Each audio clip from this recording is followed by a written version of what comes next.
السلام علیکم، بسم اللہ والصلاۃ والسلام علی رسول اللہ۔ سوال ہے جی، کیا سنتوں کی قضا ہوتی ہے یا نہیں؟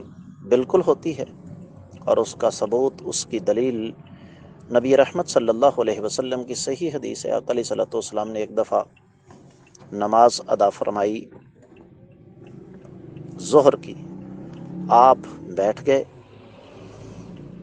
اور اسی دوران بیٹھے بٹھائے کوئی مسئلے مسائل چل رہے تھے کہ عصر کی اذان ہو گئی اور عصر کی جماعت بھی ہو گئی، تو نبی رحمت صلی اللہ علیہ وسلم نے عصر کی نماز کے بعد 2 سنتیں ادا فرمائیں۔ صحابہ کرام نے پوچھا آقا علیہ الصلوۃ والسلام، آپ نے یہ کون سی نماز ادا فرمائی؟ فرمایا میری عصر کی سنتیں رہ گئی تھیں، میں وہ ادا کر رہا تھا، ظہر کی سنتیں رہ گئی تھیں، میں وہ ادا کر رہا تھا۔ تو اس سے پتہ چلا کہ سنتوں کی قضا نبی کریم صلی اللہ علیہ وسلم نے دی ہے۔